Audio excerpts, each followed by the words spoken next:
KVS PGT Hindi की तैयारी करने वाले सभी विद्यार्थियों का एक बार फिर से अभिवादन। चलिए आप सभी का स्वागत है केवीएस पीजीटी हिंदी के इस क्लास सेशन में। तो आज शुरू करते हैं आरोह भाग 1 से। मुंशी प्रेमचंद की कहानी नमक का दरोगा, जो कि केवीएस पीजीटी हिंदी के नए सिलेबस में जुड़ा हुआ है।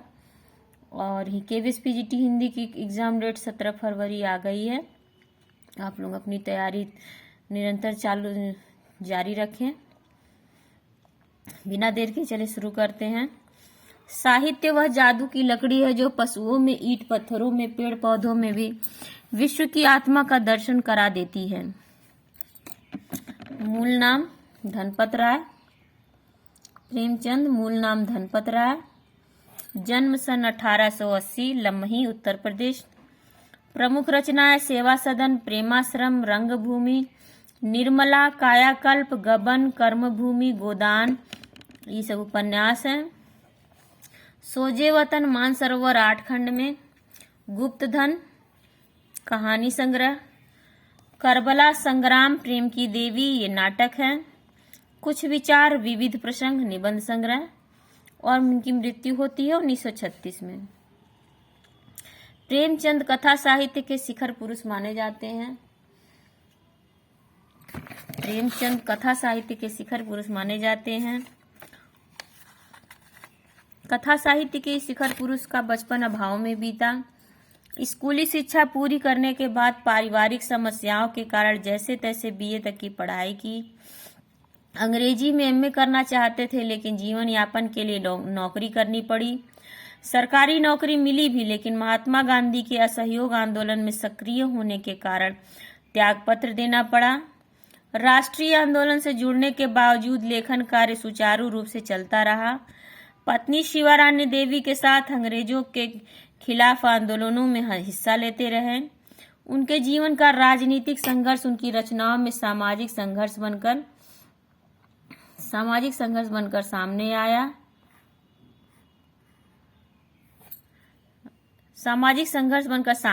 जिसमें जीवन का यथार्थ और आदर्श दोनों था। हिंदी साहित्य के इतिहास में कहानी और उपन्यास की विधा के विकास का काल विभाजन प्रेमचंद को ही केंद्र में रखकर किया जाता रहा है। प्रेमचंद पूर्व युग, प्रेमचंद युग, प्रेमचंदोत्तर युग। यह प्रेमचंद के निर्विवाद महत्व का एक स्पष्ट प्रमाण है। वस्तुतः प्रेमचंद ही पहले रचनाकार हैं जिन्होंने कहानी और उपन्यास की विधा को कल्पना और रोमानियत के धुंधलके से निकालकर यथार्थ की ठोस जमीन पर प्रतिष्ठित किया। यथार्थ की जमीन से जुड़कर कहानी किस्सा गोई तक सीमित न रहकर पढ़ने पढ़ाने की परंपरा से भी जुड़ी। इसमें उनकी हिंदी उर्दू मिश्रित भाषा का विशेष योगदान रहा। उनके यहाँ हिंदुस्तानी भाषा अपने पूरे ठाठ बाट और जातीय स्वरूप के साथ आई है।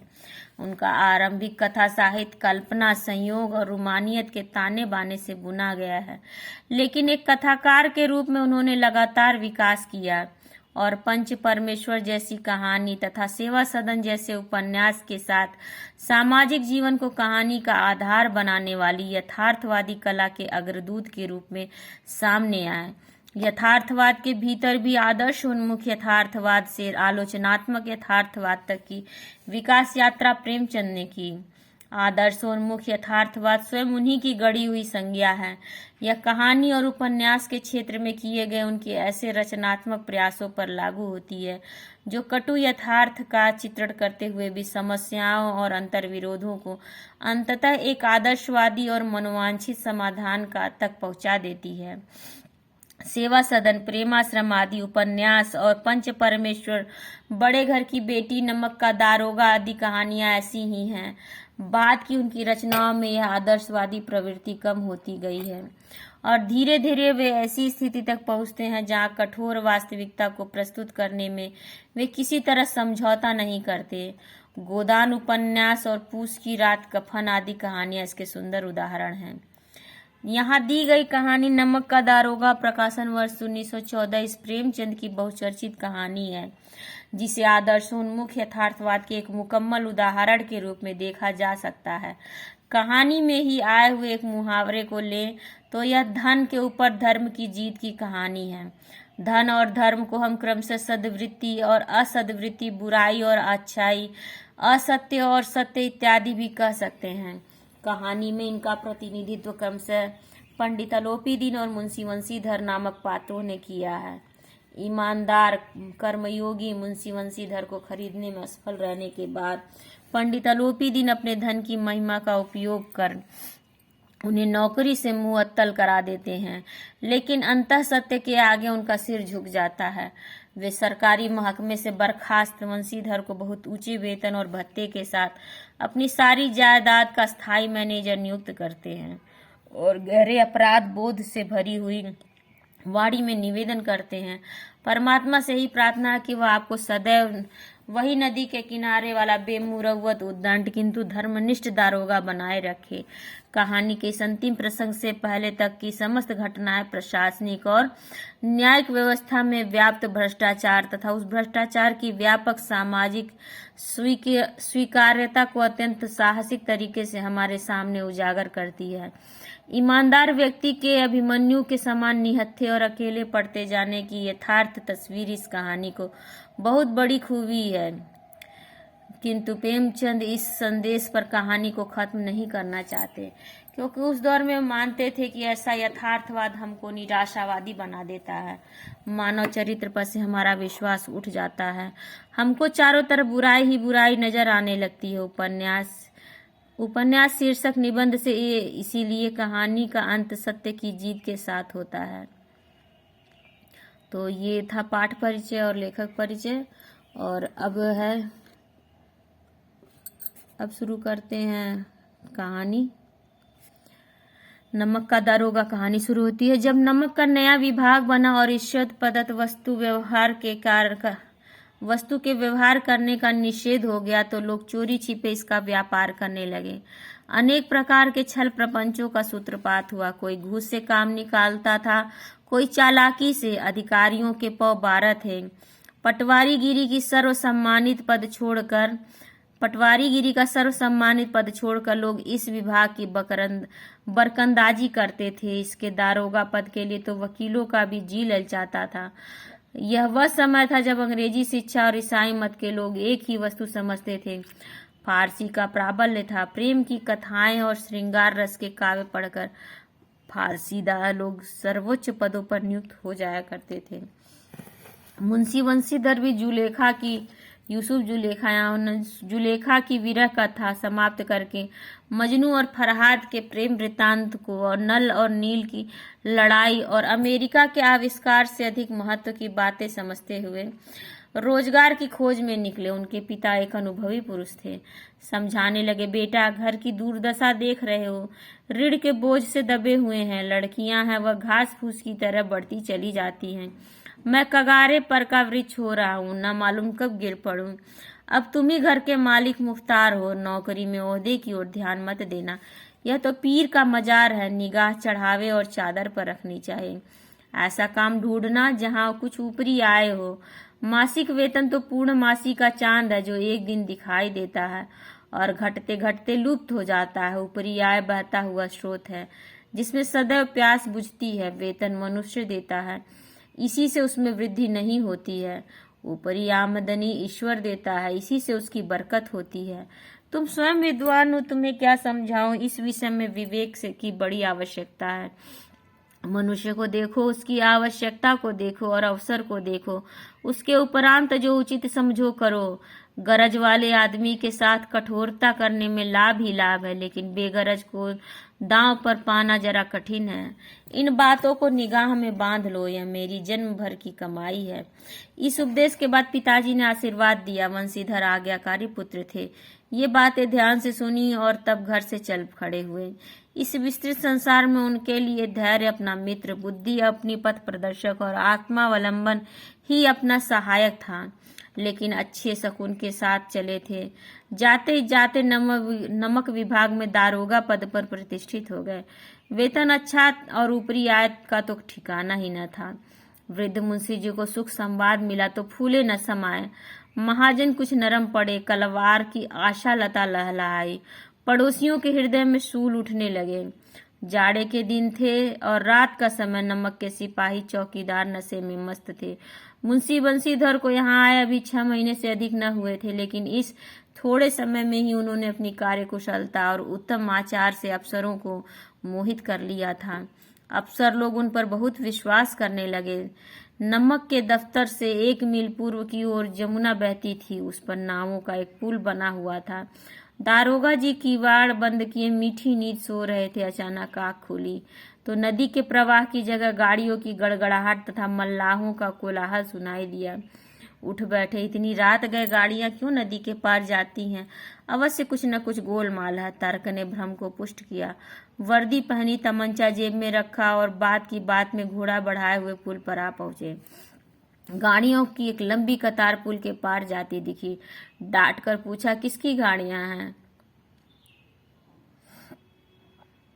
थोड़ी देर तक सन्नाटा रहा। आदमियों में से कुछ कानाफूसी हुई।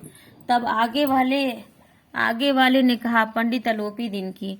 कौन पंडित अलोपी दिन? दातागंज के मुंशी बंशीधर चौके। पंडित अलोपी दिन इस इलाके के सबसे प्रतिष्ठित जमींदार थे। लाखों रुपए का लेन देन करते थे। इधर छोटे से बड़े कौन ऐसे थे जो उनके ऋणी ना हो। व्यापार भी बड़ा लंबा चौड़ा था। बड़े चलते पुर्जे आदमी थे। अंग्रेज अफसर उनके इलाके में शिकार खेलने आते और उनके मेहमान होते। 12 मास सदाव्रत चलता था। मुंशी जी ने पूछा, गाड़ियां कहाँ जाएंगी? उत्तर मिला, कानपुर। लेकिन इस प्रश्न पर कि इनमें क्या है, सन्नाटा छा गया। दारोगा साहब का संदेह और भी बढ़ा। कुछ देर तक उत्तर की बाट देखकर वह जोर से बोले, क्या तुम सब गूंगे हो गए हो? हम पूछते हैं इनमें क्या लदा है? जब इस बार भी कोई उत्तर न मिला तो उन्होंने घोड़े को एक गाड़ी से मिलाकर बोरे को टटोला। भ्रम दूर हो गया। यह नमक के ढेले थे। पंडित अलोपी दिन अपने सजीले रथ पर सवार, कुछ सोते हुए कुछ जागते चले आते थे। अचानक कई गाड़ीवानों ने घबराए हुए आकर जगाया और बोले, महाराज, दारोगा ने गाड़ियां रोक दी हैं और घाट पर खड़े आपको बुलाते हैं। पंडित अलोपी दिन का लक्ष्मी जी पर अखंड विश्वास था। वह कहा करते थे कि संसार का तो कहना ही क्या, स्वर्ग में भी लक्ष्मी का ही राज्य है। उनका यह कहना यथार्थ ही था। न्याय और नीति सब लक्ष्मी के ही खिलौने हैं। उन्हें वह जैसे चाहती हैं नचाती हैं। लेटे ही लेटे गर्व से बोले, चलो हम आते हैं। यह कहकर पंडित जी ने बड़ी निश्चिंतता से पान के बीड़े लगाकर खाए फिर लिहाफ ओढ़े हुए दारोगा जी के पास आकर बोले, बाबूजी आशीर्वाद। कहिए, हमसे ऐसा कौन सा अपराध हुआ कि गाड़ियां रोक दी गई? हम ब्राह्मणों पर तो आपकी कृपा दृष्टि रहनी चाहिए। बंशीधर रुखाई से बोले, सरकारी हुक्म। पंडित अलोपी दिन ने हंसकर कहा, हम सरकारी हुक्म को नहीं जानते और न सरकार को। हमारी सरकार तो आप ही हैं। हमारा और आपका तो घर का मामला है। हम कभी आपसे बाहर हो सकते हैं? आपने व्यर्थ का कष्ट उठाया है। यह हो नहीं सकता कि इधर से जाएं और इस घाट के देवता को भेंट न चढ़ावें। मैं तो आपकी सेवा में स्वयं ही आ रहा था। वंशीधर पर ऐश्वर्य की मोहनी की वंशी का कुछ प्रभाव न पड़ा। ईमानदारी की नई उमंग थी। कड़क कर बोले, हम उन नमक हरामों में नहीं हैं जो कौड़ियों पर अपना ईमान बेचते फिरते हैं। आप इस समय हिरासत में हैं। आपका कायदे के अनुसार चालान होगा। बस मुझे अधिक बातों की फुर्सत नहीं है। जमादार बद्दू सिंह, तुम इन्हें हिरासत में ले चलो, मैं हुक्म देता हूँ। पंडित अलोपी दिन स्तंभित हो गए। गाड़ीवानों में हलचल मच गई। पंडित जी के जीवन में कदाचित यह पहला ही अवसर था कि पंडित जी को यह ऐसी कठोर बातें सुननी पड़ी। बदलू सिंह आगे बढ़ा, किंतु रोब के मारे यह साहस न हुआ कि उसका हाथ पकड़ सके। पंडित जी ने धर्म को धन का ऐसा निरादर करते कभी न देखा था। विचार किया, यह अभी उदंड लड़का है, माया मोह के जाल में अभी नहीं पड़ा, अल्हड़ है, झिझकता है। बहुत दीन भाव से बोले, बाबू साहब ऐसा ना कीजिए, हम मिट जाएंगे, इज्जत धूल में मिल जाएगी। हमारा अपमान करने से आपके हाथ क्या आएगा? हम किसी तरह आपसे बाहर थोड़े ही हैं। वंशीधर ने कठोर स्वर में कहा, हम ऐसी बातें नहीं सुनना चाहते। अलोपी दिन ने जिस सहारे को चट्टान समझा था वह पैरों के नीचे से खिसकता हुआ मालूम हुआ। स्वाभिमान और धनेश्वर्य को कड़ी चोट लगी, किंतु अभी तक धन की सांख्यिक शक्ति का पूरा भरोसा था। अपने मुख्तार से बोले, लाला जी 1000 के नोट बाबू साहब को भेंट करो। आप इस समय भूखे सिंह हो रहे हैं। बंसीधर ने गर्म होकर कहा, 1,000 नहीं, 1,00,000 भी मुझे सच्चे मार्ग से नहीं हटा सकते। धर्म की इसी बुद्धिहीन दृढ़ता और देव दुर्लभ त्याग पर मन बहुत झुझलाया। अब दोनों शक्तियों में संग्राम होने लगा। धन ने उछल उछल कर आक्रमण करने शुरू किए। 1 से 5, 5 से 10, 10 से 15 और 15 से 20,000 तक नौबत पहुंची, किंतु धर्म अलौकिक वीरता के साथ इस बहुसंख्यक सेना के सम्मुख अकेला पर्वत की भांति अटल अविचलित खड़ा था। आलोपी दिन निराश होकर बोले, अब इससे अधिक मेरा साहस नहीं, आगे आपको अधिकार है। बंसीधर ने अपने जमादार को ललकारा। बद्दू सिंह मन में दारोगा को गालियां देता हुआ पंडित आलोपी दिन की ओर बढ़ा। पंडित घबराकर 2-3 कदम पीछे हट गया। अत्यंत दीनता से बोले, बाबू साहब, ईश्वर के लिए मुझ पर दया कीजिए। मैं 25,000 पर निपटारा करने को तैयार हूँ। असंभव बात है। 30,000 पर किसी तरह भी संभव नहीं। क्या 40,000 पर भी नहीं? 40,000 नहीं, 40 लाख पर भी संभव नहीं। बदलू सिंह, इस आदमी को अभी हिरासत में ले लो। अब मैं एक शब्द भी नहीं सुनना चाहता। धर्म ने धन को पैरों तले कुचल डाला। आलोपी दिन ने एक हृष्ट पुष्ट मनुष्य को हथकड़ियां लिए अपनी तरफ आते देखा। चारों ओर निराश और कातर दृष्टि से देखने लगे। इसके बाद एकाएक मूर्छित होकर गिर पड़े। दुनिया सोती थी पर दुनिया की जीभ जागती थी। सवेरे देखिए तो बालक वृद्ध सबके मुंह से यही बात सुनाई देती थी। जिसे देखिए वही पंडित जी के इस व्यवहार पर टीका टिप्पणी कर रहा था। निंदा की बौछारें हो रही थी।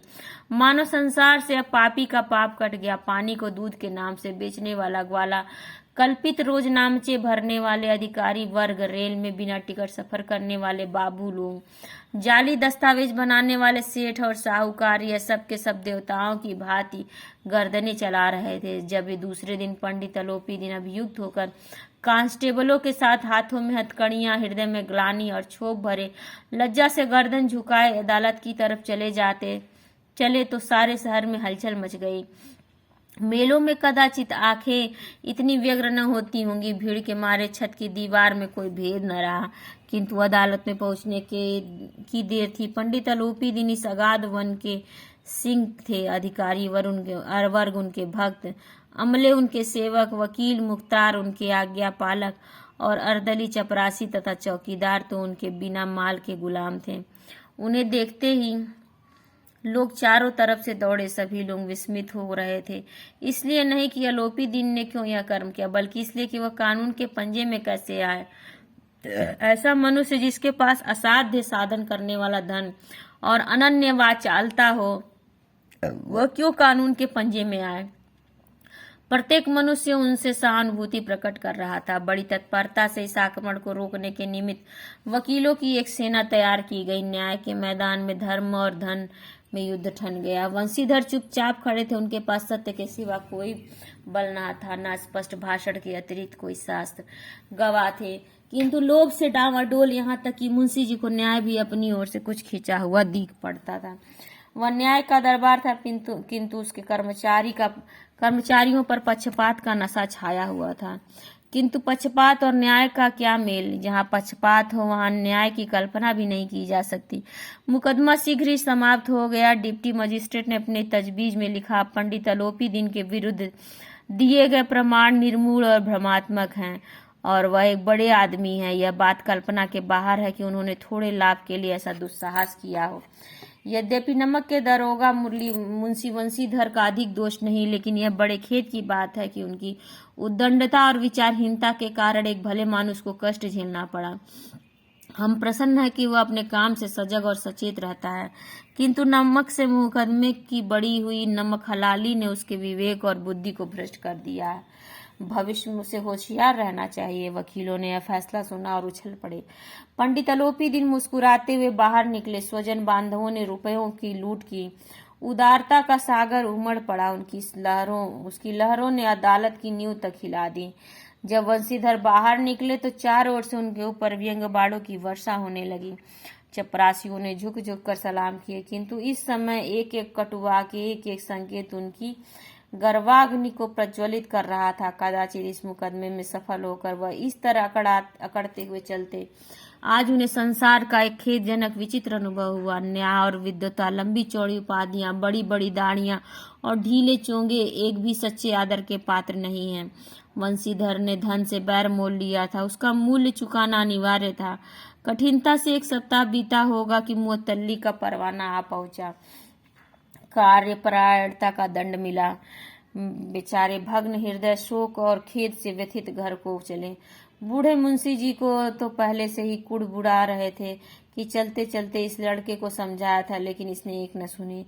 सब मनमानी करता रहा। अब तो कलवार और कसाई के तगादे सहे।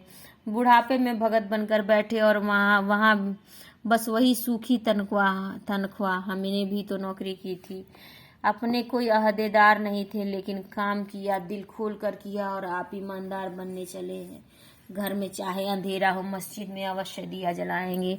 खेद ऐसी समझ पर पढ़ना लिखना सब अकारत गया। इसके थोड़े ही दिनों बाद जब मुंशी वंशीधर इस दुरावस्था में घर पहुंचे और बूढ़े पिताजी ने समाचार सुना तो सिर पीट लिया। बोले, जी चाहता है कि तुम्हारा और अपना सिर फोड़ लूं। बहुत देर तक पछता पछता कर हाथ मलते रहे। क्रोध में कुछ कठोर बातें भी कही, और यदि वंशीधर वहां से टल न जाते तो अवश्य यह क्रोध विकट रूप धारण करता। वृद्धा माता को भी दुख हुआ। जगन्नाथ और रामेश्वर यात्रा की कामनाएं मिट्टी में मिल गईं। पत्नी ने तो कई दिनों तक सीधे मुंह से बात भी नहीं की। इसी प्रकार 1 सप्ताह बीत गया। संध्या का समय था। बूढ़े मुंशी जी बैठे राम नाम की माला जप रहे थे। इसी समय उनके द्वार पर सजा हुआ रथ आकर रुका। हरे और गुलाबी पर्दे, पछइये बैलों की जोड़ी, उनकी गर्दनों में नीले धागे, सींगे, पीतल से जड़ी हुई कई नौकर, लाठियां कंधों पर रखे साथ थे।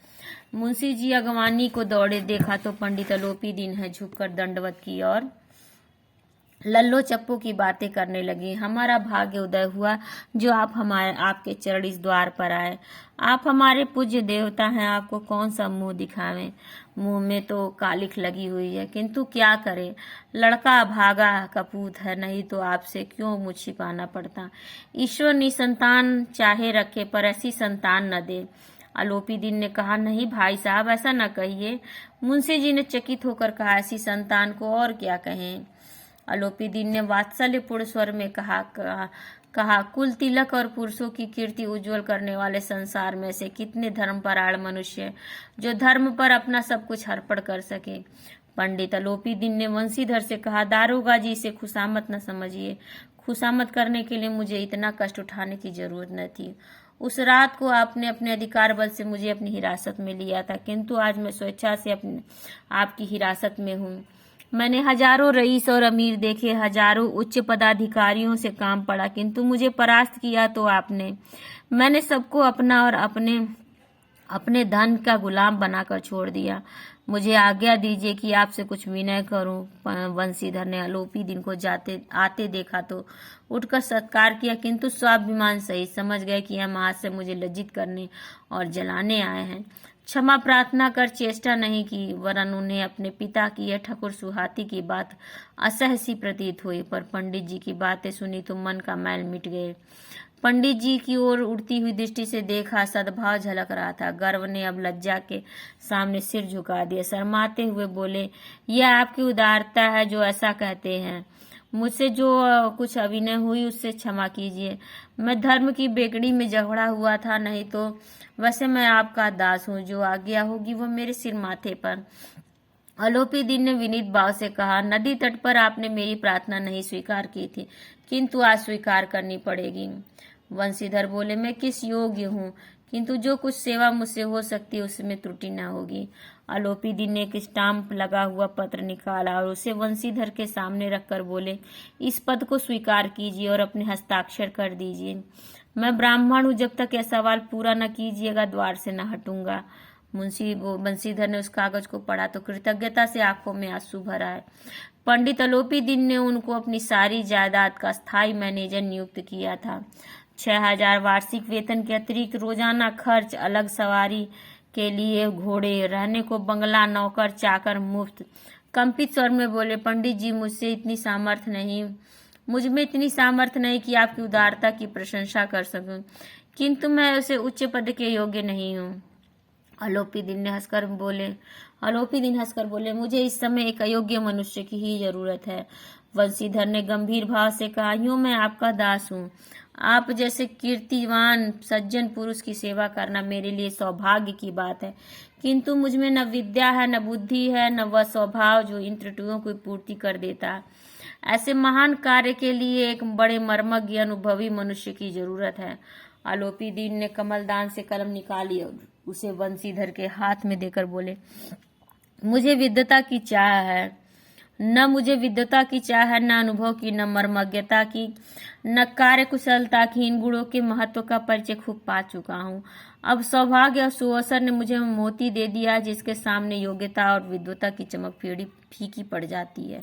यह कलम लीजिए, अधिक सोच विचार न कीजिए, दस्तखत कर दीजिए।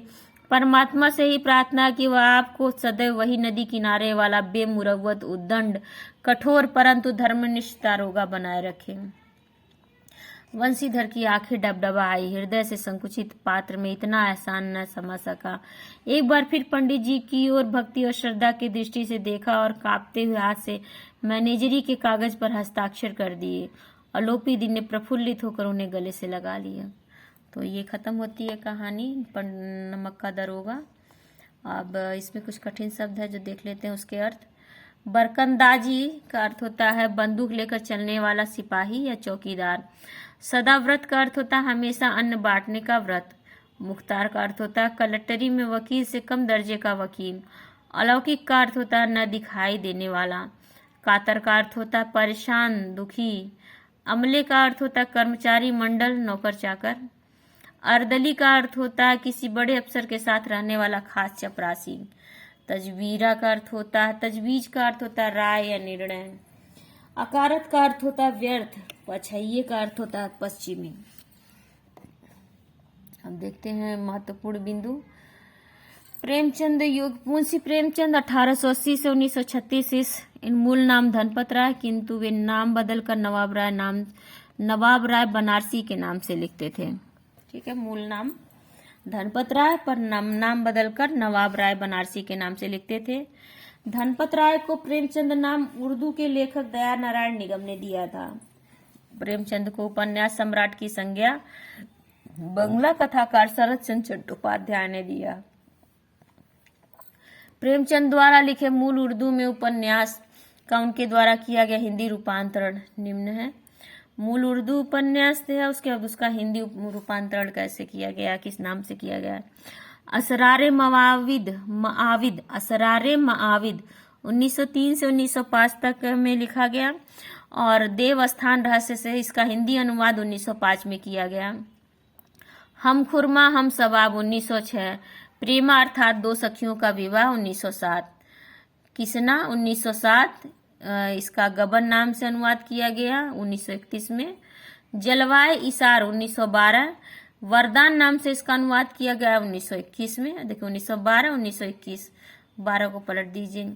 बाजारे हुस्न 1917। सेवा सदन इसका अनुवाद किया गया 1918 में। गोसाए आफियत का नाम प्रेमाश्रय 1922। चौगाने हस्ती अर्थात रंगभूमि 1925। असरारे माविद प्रेमचंद का प्रथम उपन्यास है।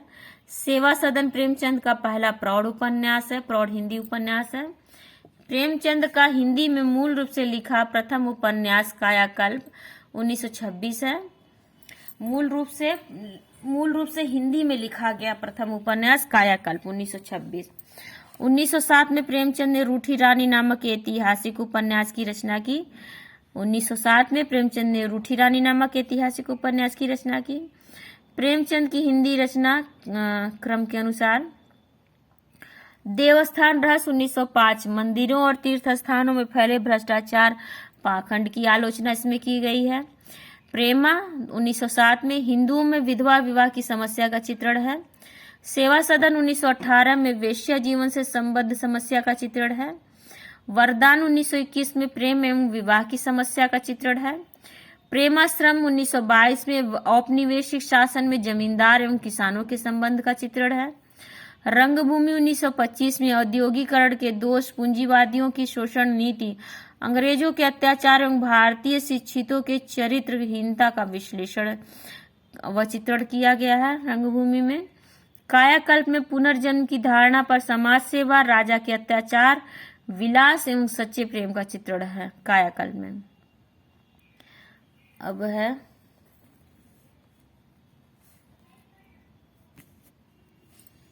निर्मला 1927, दहेज एवं अनमेल विवाह की समस्या का चित्रण है।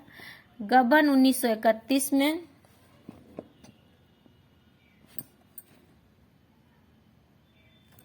गबन 1931 में मध्यवर्गीय जीवन की असंगति का यथार्थ मनोवैज्ञानिक चित्रण है। कर्मभूमि 1933 में हिंदू मुस्लिम एकता, अछूतोद्धार एवं दलित किसानों की उत्थान की कथा है। गोदान 1936 में किसान जीवन की महागाथा एवं ऋण समस्या का अंकन किया गया है। मंगलसूत्र इनका अधूरा उपन्यास है, 1948 में प्रकाशित हुआ और मंगलसूत्र इनके पुत्र ने अमृत राय ने पूरा किया। प्रेमचंद्र ने आदर्शोन्मुख यथार्थवादी उपन्यास लेखन की परंपरा का प्रवर्तन किया है। और अब चलिए, प्रेमचंद का मूल नाम नवाब राय था। नवाब राय की प्रथम कहानी इश्के दुनिया व हुब्बे वतन है। देखिए, इनकी प्रथम कहानी हर बार बदल जाती है। तो नवाब राय की प्रथम कहानी, नवाब राय नाम से इनकी प्रथम कहानी इश्के दुनिया व हुब्बे वतन शीर्षक से अप्रैल 1908 में जमाना में प्रकाशित हुई थी, जमाना पत्रिका में।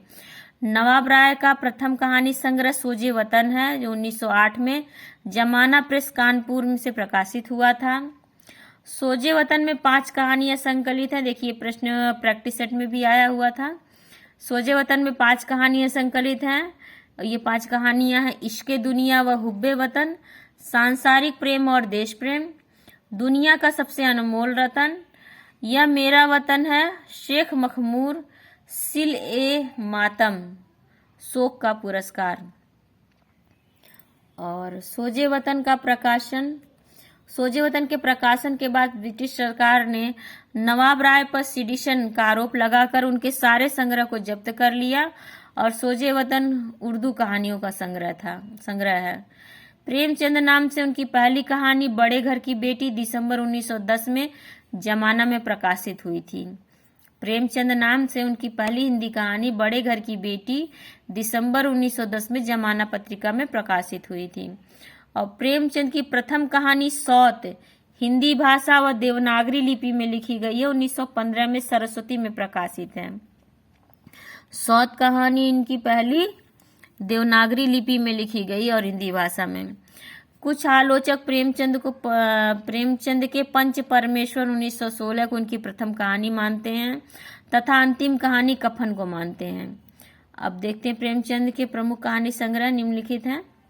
सप्त सरोज 1917, नवनिधि 1917, प्रेम पूर्णिमा 1918, प्रेम पचीसी 1923, प्रेम प्रसून 1924, प्रेम द्वादशी 1926, प्रेम प्रतिमा 1926, प्रेम प्रतिज्ञा 1929, प्रेम चतुर्थी 1929, प्रेम कुंज 1930, सप्त सुमन 1930, कफन 1930।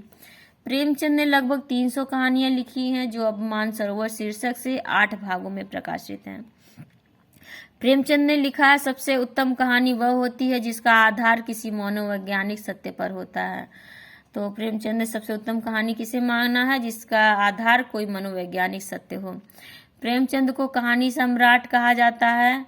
और प्रेमचंद की कुछ प्रसिद्ध कहानियां कालक्रम अनुसार देख लीजिए। नमक का दरोगा 1913, सज्जनता का दंड 1916, ईश्वरीय न्याय 1917, दुर्गा का मंदिर 1917, बूढ़ी काकी 1920, शांति 1921, सवा शेर गेहूं 1924, शतरंज के खिलाड़ी 1924, मुक्ति मार्ग 1924, मुक्तिधन 1924, सौभाग्य के कोड़े 1924, दो सखियां 1928, अलगयोझा 1929, पूस की रात 1930, समर यात्रा 1930, पत्नी से पति 1930, सदगति 1930, दो बैलों की कथा 1931, होली का उपहार 1931, ठाकुर का कुआं 1932, ईदगाह 1933, नशा 1934, बड़े भाई साहब 1934, कफन 1936।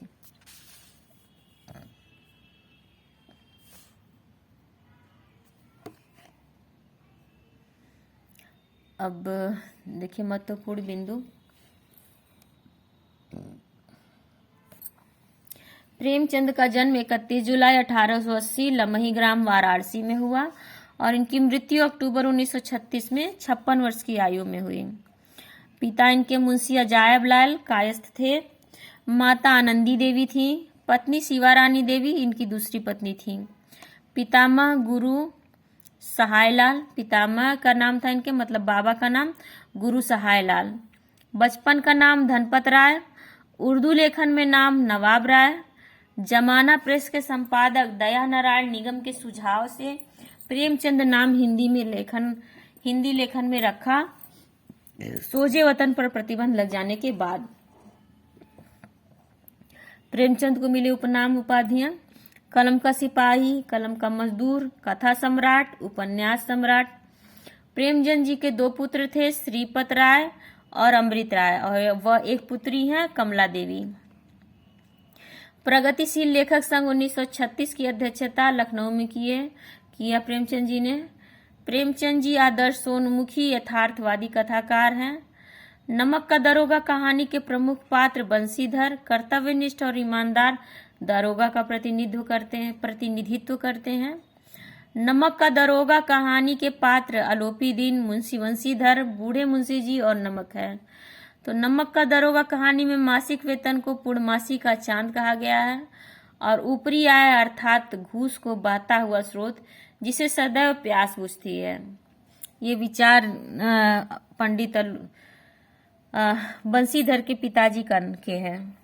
महत्वपूर्ण अभ्यास प्रश्न: नमक का दरोगा कहानी का प्रमुख पात्र कौन है? पंडित आलोपी दीन, मुंशी बंसीधर, बूढ़े मुंशी जी और नमक। तो प्रमुख पात्र पूछा है तो प्रमुख पात्र इसमें मुंशी बंसीधर हैं।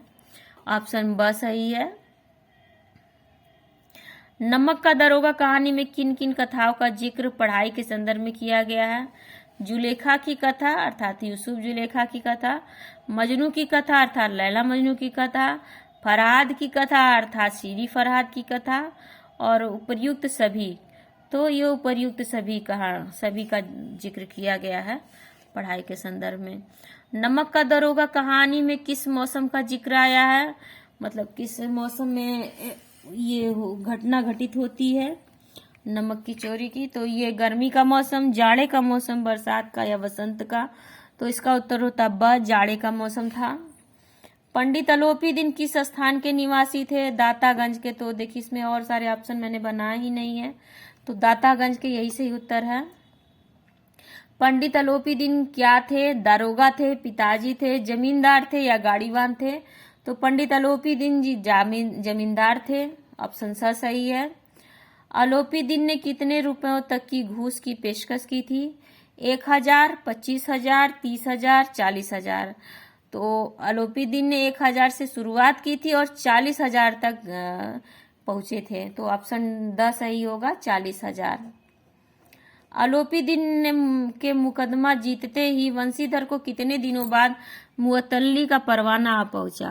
2 दिनों बाद, 1 सप्ताह बाद, 10 दिनों बाद या 1 महीने बाद? तो उनके मुअत्तली का परवाना 1 सप्ताह बाद पहुंचा। ऑप्शन ब सही है। पंडित आलोपी दीन ने वंशीधर को कौन सा पद दिया था? दारोगा का, पटवारी का, स्थायी मैनेजर का या वकील का? तो पंडित आलोपी दीन ने वंशीधर को स्थायी मैनेजर का पद दिया था। वंशीधर को कितनी तनख्वाह पर नियुक्ति मिली पंडित आलोपी दीन द्वारा? 6,000 मासिक वेतन, 6,000 छमाही वेतन, 6,000 वार्षिक वेतन या 6,000 तिमाही वेतन? तो वंशीधर को आलोपी दीन ने 6,000 वार्षिक वेतन पर तनख्वाह पर नियुक्त किया था। ठाकुर सुहाती का क्या अर्थ है? ठाकुर के चरण धोना, खुशामद करना, ठाकुर को ठाकुर ही सुहाता है या ठाकुर का अनादर करना? तो ठाकुर सुहाती का अर्थ होता है खुशामद करना। ऑप्शन ब सही है।